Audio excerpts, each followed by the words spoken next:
तो my name is Himanshu Dongre and welcome to my channel.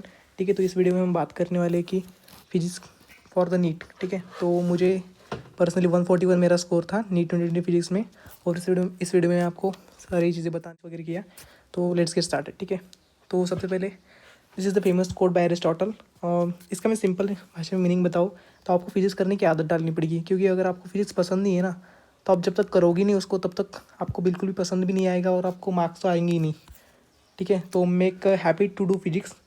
ठीक है, ट्राई टू लिंक, यहाँ पर 3 डेज़ का फंडा आप यूज़ कर सकते हो, यानी कि आपके कोई रियल लाइफ में कुछ भी आप रियल लाइफ के साथ लिंक करो फिजिक्स को। ठीक है, मान लीजिए आप थर्मामीटर के बारे में सोच रहे हो, तो आप सोचिए कि थर्मामीटर में कोई स्केल होती है फ़ारेनहाइट टू सेल्सियस। फिर आपको कोई इंसिडेंट होगा, कभी आप डॉक्टर के पास गए होंगे, उसके बाद थर्मामीटर देखा होगा, तो आप और कोई अगर आपको इंसिडेंट याद आ रहा हो तो उसके साथ लिंक करने की कोशिश कीजिए। ठीक है, अगर आप कभी पानी को उबालता हुआ देख रहे हो तो आप कोई लिंक करने की कोशिश कीजिए। अगर आप प्रेशर कुकर का एग्जांपल ले रहे हो तो आपको पता होगा प्रेशर कुकर हम हिली एरियाज में इस्तेमाल करते हैं, क्यों इस्तेमाल करते हैं। ठीक है, तो आपको अगर आपको हर एक चीज़ का रीज़न्स आप ढूंढने में मज़ा आएगा ना, तो आप फिजिक्स के लॉ में पड़ जाओगे। ठीक है, सो मुझे बहुत पसंद था पर्सनली फिजिक्स, और अब जब इस तरह से करोगे ना तो आपको फिजिक्स पसंद आएगा और आप इंटरेस्ट से खुद पढ़ने लगोगे। ठीक है, तो आते ही उसके बाद बुक्स आई यूज्ड।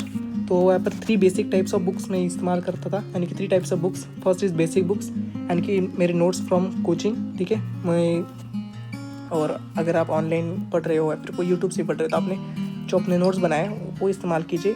और मेरा एक सजेशन रहेगा या फिर टिप रहेगी कि आप जब भी आप नोट्स बना रहे हो, तो मान लीजिए आपने एसएचएम लिख लिया, तो एसएचएम लिखने के बाद उसमें 1-2 पेजेस छोड़ दीजिए, खुले छोड़ दीजिए। उसमें आप नेक्स्ट टाइम जब भी आएँ तो उसमें कुछ पॉइंट्स लिखिए। मान लीजिए अपने एसएचएम में कुछ क्वेश्चंस गलत कर रहे हो, तो उसमें आपको कोई शॉर्ट ट्रिक या फिर फॉर्मूला आपको मिल जाता है, तो आप वहाँ पर लिख के रखिए, ताकि आप नेक्स्ट टाइम जब भी आओ रिवाइज़ करने के लिए तो आपको वहाँ पर जल्दी से देखने को मिल जाए। ठीक है, और आप ऐसा भी कर सकते हो कि नोट्स के स्टार्टिंग में एसएचएम, मान लीजिए एसएचएम लिख रहे हो, तो एसएचएम के सारे फॉर्मूले आप वहीं पर एक जगह पर लिख लो।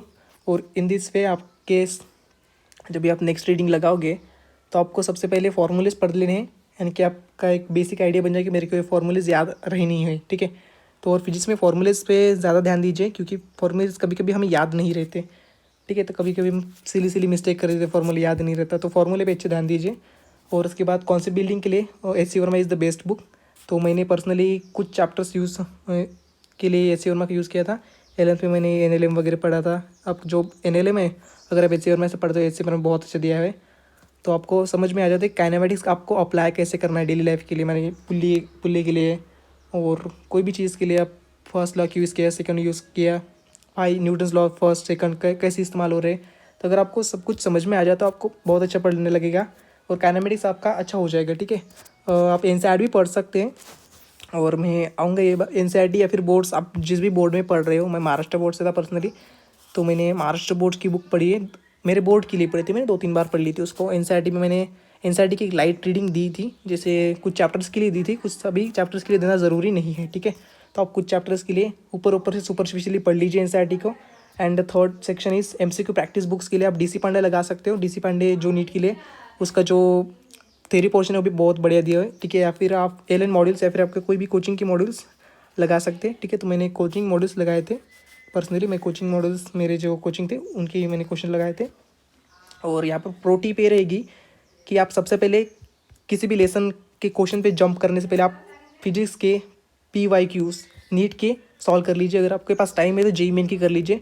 मैंने कुछ JEE मेन के किए थे। ठीक है, एंड देन बोर्ड्स और नीट की फिजिक्स की प्रिपरेशन अगर आपको करनी है, मान लीजिए अगर फ्रेशर हो तो आपको करनी पड़ेगी, मुझे करनी थी। और इसके लिए एक बेसिक चीज़ है कि अगर आप डेरिवेशन कर लेते हो ना, जैसे आप सीख रहे हो, मान लीजिए एस आप सीख रहे हो, तो एस आप सीखते कोई पेंडुलम का डेरिवेशन हो गया, फिर कोई मान लीजिए उसमें कोई डेरिवेशन है, तो अगर आप अच्छे से स्टार्टिंग से ही सीख लेते हो, ठीक है, आप 2-3 बार अगर पढ़ लो तो हो जाएगा डेरिवेशन। और डेरिवेशन रटना नहीं है आपको, या ध्यान में रखना पड़ेगा कि आपको डेरिवेशन को समझ के लेना है, हाउ द फार्मूला कम। ठीक है, फार्मूला किस तरह से बनाया, अगर आप ध्यान में रख ले तो आपको बहुत फ़ायदा होने वाला है। क्योंकि अगर मान लीजिए आपको नीट में फार्मूला याद नहीं आ रहा कोई भी, तो आप सिंपली, अगर आपके पास वक्त है तो डेराइव कर सकते हो आप। ठीक है, और कुछ डेरिवेशन हार्ड होते हैं तो उनको छोड़ना ही बेहतर रहेगा। ठीक है, तो अगर आप कुछ डेरिवेशन आपको नहीं आ रहे हो और छोड़ रहे हो तो डिमोटिवेट मत कीजिए, बाकी जो भी आपको डेरिवेशन आ रहे हैं उन पे ध्यान दीजिए। Some derivations in the physics are very hard, तो मैंने भी उनको छोड़ दिया था, ठीक है। तो उतनी ज़रूरत भी नहीं होती हार्ड डेरिवेशन की, आप डायरेक्ट फार्मूला रट सकते हो, ठीक है। पर जो आपको डेरिवेशन ईजी लगते हैं आप वो कीजिए, ठीक है। और मॉक टेस्ट और एवरेज स्टूडेंट्स के लिए मेरा ये रहेगा कि जो फिजिक्स छोड़ देते हैं, मतलब ज़्यादा ध्यान नहीं देते, तो आप अपनी एक्यूरेसी इंक्रीज़ करने के ऊपर ज़्यादा ध्यान दीजिए। यानी कि अगर आप 20-25 भी क्वेश्चन सॉल्व कर रहे हैं तो उसमें से मेजॉरिटी ऑफ क्वेश्चन योर सही होनी चाहिए, 90% से ऊपर आपकी एक्यूरेसी होनी चाहिए। और पर्सनली बताओ तो फिजिक्स का जो 20-25 क्वेश्चन आप इजीली अटेम्प्ट कर सकते हो, ठीक है। आपसे 10 से 15 क्वेश्चन बहुत ईजी लेवल के होते हैं, उसमें फार्मूला बेस्ड होते हैं 10 से 15 क्वेश्चन। उसके बाद 10-12 क्वेश्चन आपको थोड़े से एप्लीकेशन होता है मीडियम लेवल के, वो कर सकते हो आप, ठीक है। तो आपको अगर एक्यूरेसी अच्छी करनी है तो आपके लिए थोड़ा सा टाइम और एक्यूरेसी दोनों आपको ध्यान में रखना पड़ेगा, ठीक है। तो आप 100 मार्क्स तक 100-120 तक इजीली स्कोर कर सकते हो। हाँ, तो यहाँ पर this is the very important thing, physics solving tips, और ये बहुत यूज़फुल है और मैंने एक्चुअल लेवल में इनको अप्लाई भी किया है और इनके रिजल्ट्स भी काफ़ी अच्छे आते हैं, ठीक है। तो चलिए आगे बढ़ते हैं। तो first is dimensional analysis. NEET की इस बार पेपर में मेरे को एक क्वेश्चन में दो ऑप्शन में थोड़ा डिफिकल्टी आ रहा था, तो मैंने डायमेंशन चेक किया और डायरेक्ट मैंने आंसर टिक लगा दिया, ठीक है। तो कई बार क्या होता है कि आपको क्वेश्चन में कुछ XYZ क्वांटिटी पूछी है, ठीक है, और उसके 4 ऑप्शन दिए, मान लीजिए E/C, B/E, ऐसे मतलब कुछ तो डायमेंशन है, कूलम स्क्वायर बटे न्यूटन कुछ तो है, और आपको पता है कि जो आपको क्वांटिटी पूछी गई है उसका डायमेंशन मान लीजिए आपको पता है कि न्यूटन पर एम्पियर मीटर आ रहा है या फिर कुछ भी ऐसा आ रहा है, तो आप डायरेक्ट इनको चेक कर सकते हो फार्मूला। यहाँ पर आपको फार्मूला भी लगाने की ज़रूरत नहीं है, डायरेक्ट आपने चेक करना है कि किसका डायमेंशन ऑप्शन पे से सेम आ रहा है। मान लीजिए इसका आ रहा है तो आप डायरेक्ट इसको अप्लाई आंसर लगा सकते हो। अप्रोक्सीमेट कैलकुलेशंस फिजिक्स में this are very very useful अगर आपको टाइम सेव करना है, ठीक है। पर ये अप्लाई कब करना है, द कंडीशन इज ऑप्शन, अगर बहुत दूर दूर है तो ही आप अप्लाई कीजिए। मेरी ये सबसे बेस्ट ट्रिक थी कि मैं सबसे पहले क्वेश्चन देखने से पहले ऑप्शन देखता था, ठीक है। तो ऑप्शन में आप देख लीजिए कि आपके जो आंसर आए हैं CGS में आ रहा है या फिर SI के।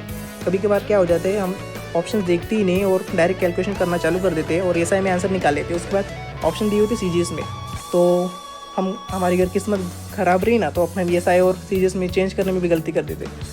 तो ठीक है, इससे आप सिली मिस्टेक भी कम कर सकते हो। आप फर्स्ट ऑप्शन भी लुक दीजिए, क्या मतलब मेरे को किस क्वांटिटी में ऑप्शन निकालना है, ठीक है, और उसके बाद आपका टाइम सेव हो जाएगा इससे। हाँ, और आता है कि रफ स्पेस आपको किस तरह से यूज़ करनी है। तो आप बॉक्स मेथड कर सकते हो, यानी कि क्वेश्चन मान लीजिए पेपर है आपका, यहाँ पर क्वेश्चन है, थोड़ी सी जगह है तो आप छोटा सा बॉक्स बना के यहाँ पर उसको क्वेश्चन नंबर लिख के कर सकते हो, ठीक है। या फिर लाइन पार्टीशन मेथड। हमारे पेपर में पहले क्या होता था कि ऐसा पेपर रहता था, नीचे यहाँ पर इतनी जगह दी हुई थी स्पेस फॉर रफ वर्क, और इस बार और पिछली बार भी यहाँ पर कोई नीचे स्पेस नहीं थी। सो पूरा पेपर यहाँ पर सारे क्वेश्चन ही थे एंड पेपर के लास्ट में 2-3 पेज यहाँ पर दिए हुए थे, तो वहाँ पर मैंने क्या किया, इस तरह से 3 बॉक्सेस कर लिए थे लाइन पार्टीशन मेथड, और यहाँ पर फिर मैंने क्वेश्चन नंबर डाल के मान लीजिए क्वेश्चन नंबर 2 का, उसके बाद क्वेश्चन नंबर 3, यानी कि इससे फ़ायदा होगा कि मान लीजिए मेरे को क्वेश्चन नंबर 3 पूरा नहीं आ रहा, 2-3 स्टेप कर लिए मैंने और उसके बाद मैंने उसको छोड़ दिया, पर लास्ट में मेरे पास 10-15 मिनट बच गए तो मैं डायरेक्ट क्वेश्चन नंबर 3 पे जंप कर सकता हूँ, मैंने कंटिन्यू कर सकता हूँ। तो मेरे को 2-3 स्टेप किए थे, वो डबल करने की ज़रूरत नहीं पड़ेगी, तो यहाँ से आपका टाइम सेव हो जाएगा। सो ये थी मेरी कुछ टिप्स और ट्रिक्स, आशा करता हूँ कि आपके लिए बहुत यूज़फुल रही होंगी टिप्स। Thank you.